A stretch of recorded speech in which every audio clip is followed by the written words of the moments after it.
1991-ci ilin payızında mənim bir dostum vardı, mərhum jurnalist Aydın Səlimzadə, Elmlər Akademiyası Elm qəzetinin baş redaktoru idi. Bir gün söhbət əsnasında Maugli'dən söz düşdü. Dedim ki, Aydın, bu Maugli Türk əsatiridir. Bunun da anlamı Umayın oğlu deməkdir.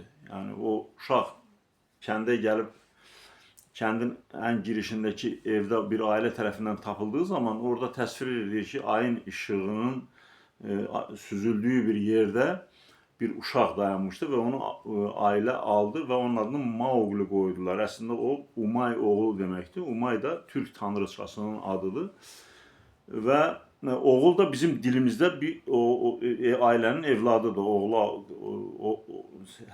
O erkek uşaq çocuğuna oğul deyirlər, kız çocuğuna da kız. İndi Aydın dedi ki, sen bunu məqalə şəklinə çevir, mən bunu Elm qəzetində, Akademiyanın Elm qəzetində çap eləyərəm və 91-ci ildə o məqalə, elmi bir məqalə idi, Elm qəzetində çap olundu. Rudyard Kipling Maugli əsərini yazarkən 5 hekayədən oluşan bir əsərdir və cəngəlliklər kitabı, bəzi yerlərdə cəngəlliklər kitabı, məsələn, türkçəsində ormanlar kitabı filan. Meşə kitabı, yəni bizim Azərbaycan dilinə tərcümə etsək, elə ormanlar kitabı da olar, meşənin kitabı da olar filan. 5 hekayədən oluşur və onun qəhrəmanı Mauglidir.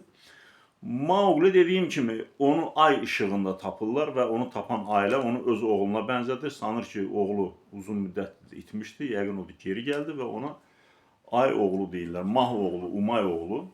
Və burada Rudyard Kipling mesela Maugli'ni İngilis dilində Maugli yazır, W ile yazır. Əsl adı onun Mah oğludur. O şeydə o vaxtda da İngilislər Hindistanı müstəmləkəyə çevirdikləri zaman orada əlifba, müsəlmanlar ərəb əlifbasını istifadə edilmişlər.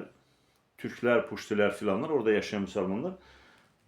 Amma Hindistanlar öz əlifbalarına, sonradan tamamı İngilis əlifbasına keçdi. Və bu Maugli sözü burada yazılır, Mavgli, burada görürsün Mavglidir. Yəni Mavgli İngilis dilində hal-hazırda, baxsanız bu kitabın, o əsərin qəhrəmanı adı orada İngilis dilində Mavgli olaraq keçir. Amma bunun yazılış şəklidir, bu da Maugli. Maugli dediyim kimi iki kəlmədən oluşur. Birinci, ma, mah. Bax, budur, mah. Ma, mah. Yəni mah, bugünkü fars dilində ərəb, fars dilində ay mənasını verir. Amma bu sözün də kökü yenə türkçədir, umaydır. Umay. Umay da türk dilində tanrıça anlamındadır və Umay oğlu. Bu sözün kökü budur. Umay oğlu, bax bunu yazıram, Umay. Umay oğlu və görürsünüz Umay oğlu. O dönəm ərəb əlifbasını istifadə edən Hindistan türkləri bunu bu şəkil yazıblar. Görürsün Mah oğlu, bax burada bu yazılıb. Burada görürsün Mah oğlu. Gördünüz mü burada? Bax burada. Mah oğlu. Mah oğlunu Rudyard Kipling hərfiyyən yazmayıb, onu Maugli'yə çevirib.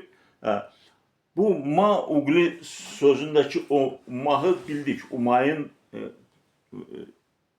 tərif olunmuş şəkildə mah deyirlər gök tanrıçasına.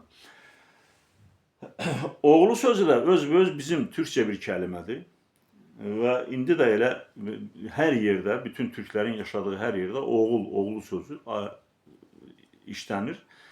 Və soyadların sonuna da artırırlar bu oğlu kəlməsini. Ta Qırğızıstandan üzü Balkanlara qədər böyük bir ərazidə oğlu sözü soyadına artırıla bilir. Bütün bunlardan yola çıxaraq bu qərara gəlmək olur ki, bu Maugli sözü bir türk əsatiridir və onun da dostları, orada adları keçən dostları onu bir qurd ailəsi götürür, bəsləyir. Yəni bu çox 1000 illik bir türk törəsidir. Bir uşağın qurtlar tərəfindən saxlanılması, o əmzirilməsi, böyüdülməsi, təhlükəsinin təmin edilməsi və onun orada əsərdə çox qəribədir.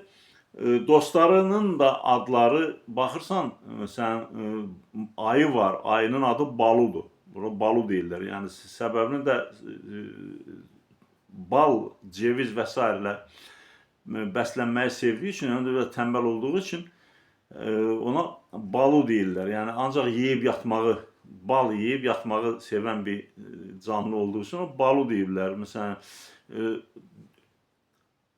Mauqlinin düşmanı var, Kaplan, Şirxan deyirlər ona. Və artıq o şirlərin xanımı, yoxsa şər qüvvələrin xanı, onu bəzi yerlərdə şer, Rus variantında şer xan olaraq keçir. Türk variantında şir xan olaraq keçir. İndi Şirxan da, Şerxan da bizə yabancı bir kəlmə deyil. Biri şirdir, aslanın başqa bir deyim şəkli, dilimizdə də hal-hazırda deyilir. O birisi də şərdir. Yəni, şər qüvvələrin xanı və ya bütün oradakı ən güclü heyvanların xanı o mənada. Ondan sonra Kadir var orada. Boğa ilanının adı Kadir, ona kısaca K deyirlər. O da Mauqlinin yaxın dostu olur. Onu qoruyur. Bagheera olur, bəbir. Qara pantera, qara bəbir. Onun da adı Bagheera'dır filan. Və orada qurdların da adı var. Mauqlinin qardaşının adı Bozoğlandır.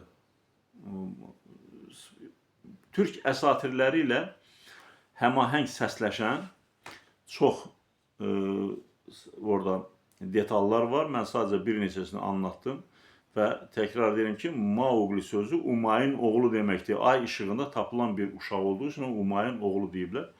Söyləmək istədiklərim bu qədər. Allah'a ısmarladık.